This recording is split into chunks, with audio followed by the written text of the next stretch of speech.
Thank you for joining me for this presentation. I'll be considering the topic, what is God's grand plan for His chosen race? Well, God's grand plan can be summed up this way. It is for His chosen race to produce a special property, chosen ones to serve the living God in the territorial kingdom of heavens on earth. So God's plan for His chosen race, we can see from what is written at Deuteronomy chapter 7 verse 6. There is written, "For you are a holy people to Yahuwah your God.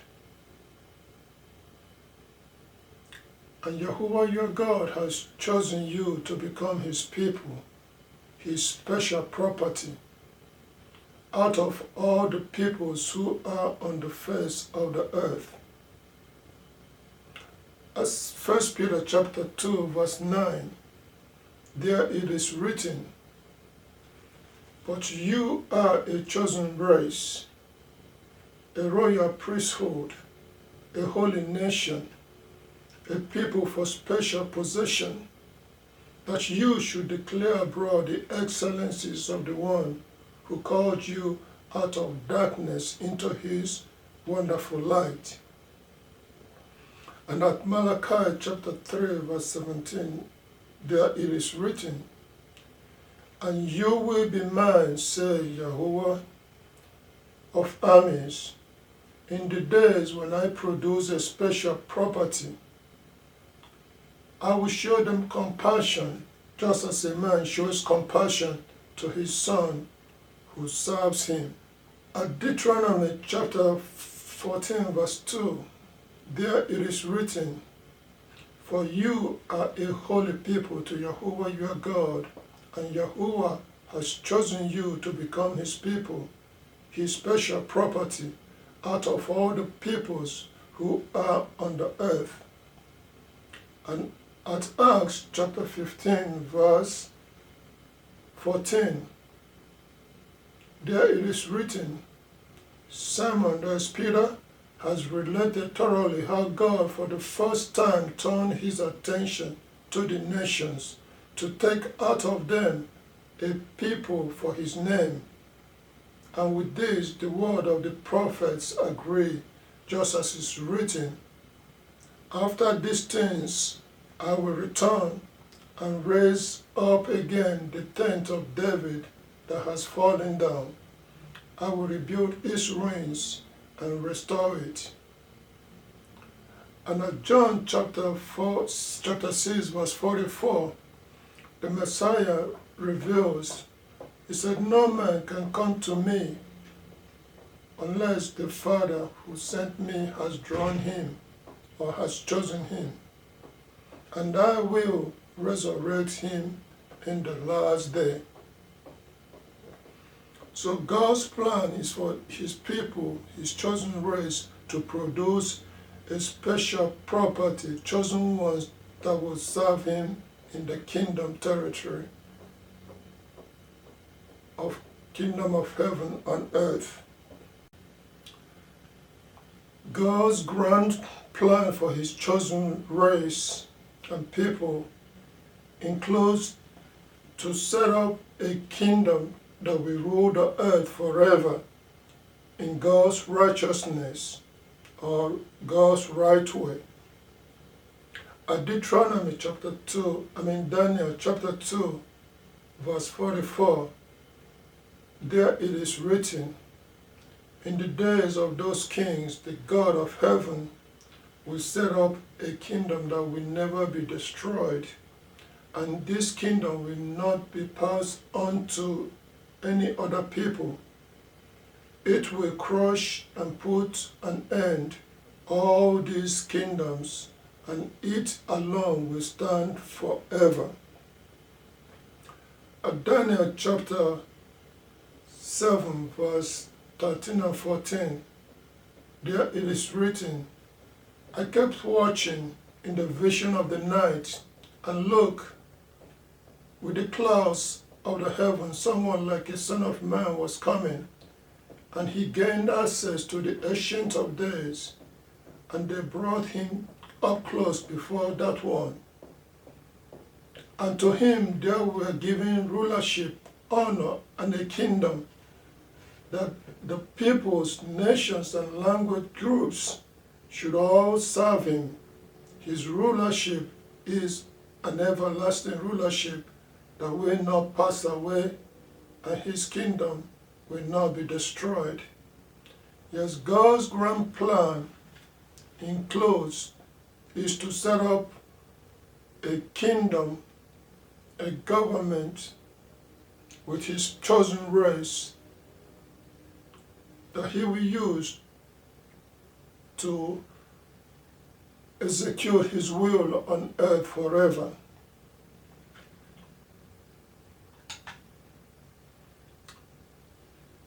His grand plan also includes to set up a ruler and a king over his chosen race. At Isaiah chapter 9, verse 6 to 7, there it is written, "For a child has been born to us, a son has been given unto us, and the rulership will rest on his shoulder. His name will be called Wonderful Counselor, Mighty God, Eternal Father, Prince of Peace. To the increase of his rulership and to peace there will be no end. And on the throne of David and on his kingdom, in order to establish it firmly and to sustain it through justice and righteousness, from now on and forever." So at Luke chapter 1, verse 32 to 33, there it is written concerning this king and ruler that God will set over his people. It's written, "This one will be great and will be called Son of the Most High, and Yahuwah God will give him the throne of David his father, and he will rule as king over the house of Jacob forever, and there will be no end to his kingdom." So God's grand plan includes to set up a ruler and a king over his chosen race, his chosen people. God's grand plan for his chosen race also includes subjecting every other race and people and nations to his chosen king and ruler. At Psalms chapter 2, verse 1 and 2, there is written, "So why are the nations agitated and the peoples muttering empty things? The kings of the earth take their stands against, and high officials gather together as one against Yahuwah and against his anointed one or his chosen king to rule over all things." At Psalms chapter 2, verse 7 to 12, is written, said, "Let me proclaim the decree of Yahuwah. He said to me, say, you are my son. Today I have begotten you, become your father. Ask me, and I will give nations as your inheritance, and the ends of the earth as your possession. And you will break them with an iron scepter, and you will smash them like a piece of pottery. So now, you kings, show insight, accept correction, you judges of the earth. It says, serve Yahuwah with fear and rejoice with trembling. It said, honor the Son, or God will become indignant, and you will perish from the way. For his anger flares up quickly, and happy are all those taking refuge in him." God's grand plan also includes establishing his kingdom government with his chosen race in Zion. Yes, his kingdom government will be established in Zion, not in New York, not in Rome, not in London, but in Zion. At Isaiah chapter 46, verse 13, it's written, I have brought my righteousness near. It is not far away, and my salvation will not delay.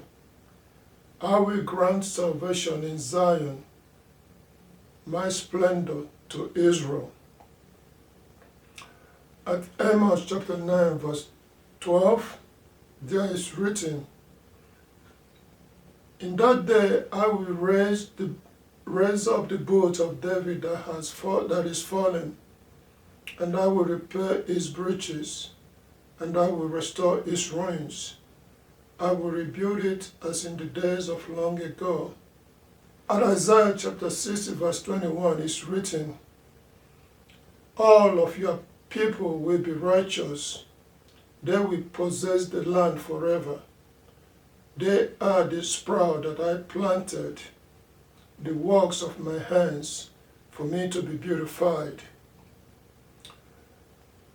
At Psalms chapter 132, verse 13 and 15, there is written, for Yahuwah has chosen Zion. He has desired it for his dwelling place. So this is my resting place forever. Here I will dwell, for this is my desire, and I will richly bless it with provisions, and I will satisfy its poor with bread. God's plan for his chosen race cannot be changed. At Isaiah chapter 46, verse 8 to 10, there it is written, so remember this and take courage. Say, take it to heart, you transgressors of Israel. Say, remember the former things of long ago, that I am God, and there is no other. I am God, and there is no one like me. From beginning I foretell the outcome, and from long ago the things that have not yet been done. I say my decisions will stand, and I will do whatever I please. At Psalms chapter 33, verse 11, there it is written, but the decisions of Yahuwah will stand forever. The thoughts of his heart are from generation to generation. Happy is the nation whose God is Yahuwah, the people he has chosen as his own possession. So God's grand plan for his chosen race and people has not changed. Even though he abandoned them for them to bear punishment for their error until it ends, his grand plan for his chosen race still stands and will be carried out at the appointed time. So in conclusion,